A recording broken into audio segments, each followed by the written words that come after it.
Hi hello അസ്സാം വലൈക്കും. ഇന്ന് ചെറിയ പിള്ളേർക്ക് ഫേവറേറ്റ് ആയ ചിക്കൻ സാൻഡ്വിച്ച് ഉണ്ടാക്കിയല്ലോ. അതിന് വേണ്ടിയിട്ട് ഒരു ജാറിലേക്ക് ചിക്കന്, ഇഞ്ചി, വെളുത്തുള്ളി, ഓനിയന്, മല്ലിയില, ഉപ്പ്, മഞ്ഞൾപ്പൊടി, മുളക് പൊടി, chicken masala powder, garam masala powder ഇട്ട് കൊടുത്തിട്ട് വെള്ളം ഇടാണ്ട് കോഴ്സിൽ ഗ്രൈൻഡ് ആക്കിയിട്ട് എടുക്കാം.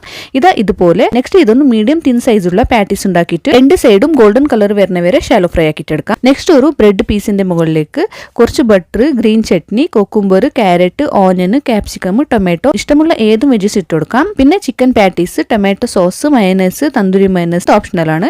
ഗ്രേറ്റഡ് ചീസ് ഒന്ന് ഇട്ടെടുത്തിട്ട് വേറെ ഒരു ബ്രെഡ് പീസ് മുകളിലേക്ക് കവർ ആക്കി കൊടുത്തിട്ട് കുറച്ച് ബട്ടർ ഒന്ന് സ്പ്രെഡ് ചെയ്തെടുത്തിട്ട് സാൻഡ്വിച്ച് മേക്കറിൽ ഒരു 10 മിനിറ്റ് ഹീറ്റ് ആക്കിയിട്ട് എടുക്കാം. ഇതില്ലെങ്കിൽ തവ പാൻ ഉണ്ടാവല്ലോ, അതിലും ഒരു 5 മിനിറ്റ് രണ്ട് സൈഡും ഹീറ്റ് ആക്കിയിട്ട് എടുക്കാം. ഇത്രയേ ഉള്ളൂ. സിമ്പിൾ, ക്വിക്ക് ആൻഡ് ഈസി ആയിട്ടുള്ള പേഴ്സണലി ചെറിയ പിള്ളേർക്ക് ഇഷ്ടപ്പെടുന്ന ഒരു ബ്രെഡ് സാൻഡ്വിച്ച് റെഡിയായി. ഇതിന്റെ ഫുൾ ഡീറ്റെയിൽസ് റെസിപ്പി എന്റെ യൂട്യൂബ് ചാനലിലുണ്ട്. അതൊന്ന് ചെക്ക് ചെയ്തിട്ട് സബ്സ്ക്രൈബ് ചെയ്തിട്ടൊന്ന് സപ്പോർട്ട് ചെയ്യാം. അപ്പോൾ ഈ വീഡിയോ ഇഷ്ടപ്പെട്ടിട്ടുണ്ടെങ്കിൽ ഒരു ലൈക്ക് ആൻഡ് ഫോളോ ചെയ്യാം കേട്ടോ. ബൈ.